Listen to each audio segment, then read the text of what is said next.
എന്ത് പറ്റി? എനിക്ക് നല്ല സുഖമില്ല, ഒരു ചെറിയ പനി. അയ്യോ, പനിക്ക് ആയുർവേദത്തിൽ മെഡിസിൻസ് ഉണ്ടോ എന്നുള്ള കാര്യം ഏകദേശം ആയുർവേദം പഠിക്കാൻ തുടങ്ങിയ കാലം തൊട്ട് തന്നെ കേൾക്കാൻ തുടങ്ങിയ ക്വസ്റ്റ്യനാണ്. സുദർശനം, അമൃതാരിഷ്ടം, വില്വാദി, ഗോപിചന്ദ്രാദി, ഗുരുജനാദി, അങ്ങനെ പനിക്ക് ലോട്ട്സ് ഓഫ് മെഡിസിൻസ് ആയുർവേദത്തിലുണ്ട്. ഇത് മുഴുവൻ പനിക്കുള്ള വിറ്റാമിനുകളാണ്.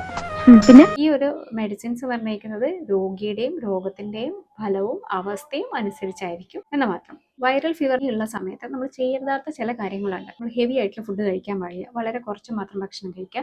കഴിക്കുന്ന ഭക്ഷണം കഞ്ഞിവെള്ളം പോലെയുള്ള കാര്യങ്ങളാണെങ്കിൽ വളരെയധികം നല്ലതായിരിക്കും. പനീൻ്റെ അവസ്ഥ കുറഞ്ഞു വരുന്നതിനനുസരിച്ച് നമുക്ക് ചെറുപയർ പോലെയുള്ള കാര്യങ്ങൾ അതിൻ്റെ കൂടെ ആഡ് ചെയ്ത് വരാം. നമുക്ക് ഡീഹൈഡ്രേഷൻ ഇല്ലാതെ നോക്കാൻ വേണ്ടി ആവശ്യത്തിന് വെള്ളം കുടിക്കണം. ചൂടോടുകൂടിയുള്ള വെള്ളം തന്നെ കുടിക്കാൻ വേണ്ടി ശ്രമിക്കും. പനിക്ക് കൊടുക്കുക തുളസി പോലെയുള്ള കാര്യങ്ങൾ, തുളസി അല്ല തുളസി ചേർത്ത് ചുക്ക് കാപ്പി ഉണ്ടാക്കി കുടിക്കുന്നതും പനിക്ക് പെട്ടെന്ന് തന്നെ നമ്മുടെ സ്രോതസ്സിനെ ഓപ്പൺ ചെയ്യാനും നമ്മൾക്ക് വിയർപ്പ് ഉണ്ടാകാനൊക്കെ കാരണം. ചൂട് പോകുന്നതിന് മുമ്പ് കുടിച്ചോണം. ഒന്ന് വേർത്ത് കിട്ടിയാ പനി ഉടനെ പോകും. പനികളിപ്പോൾ വിശ്രമിക്കാൻ ശ്രമിക്കുക. ഈ വിശ്രമം നൽകുന്നത് പെട്ടെന്നുള്ള ഹീലിങ്ങിന് ഹെൽപ്പ് ചെയ്യും. പാലുൽപ്പന്നങ്ങളൊക്കെ പനിയുള്ള സമയത്ത് ഒഴിവാക്കുന്നതാണ് അത്രയും നല്ലത്. ചിലപ്പോൾ തല കുളിക്കാണ്ടിരിക്കുക, ബോഡി ഹൈജീൻ മെയിൻറ്റെയിൻ ചെയ്യുക, AC, ഫാൻ കാര്യങ്ങളൊക്കെ ഒഴിവാക്കുന്നതൊക്കെ പനി കുറയ്ക്കാൻ വേണ്ടിയിട്ട്, പനി പെട്ടെന്ന് തന്നെ മാറാൻ വേണ്ടിയിട്ട് നമ്മളെ ഹെൽപ്പ് ചെയ്യുന്നതായിരിക്കും. ചേർത്തപ്പോ വല്ലാണ്ട് വന്നു. പനി വിട്ടതാ? എങ്ങനെയുണ്ട് നമ്മുടെ മരുന്ന്?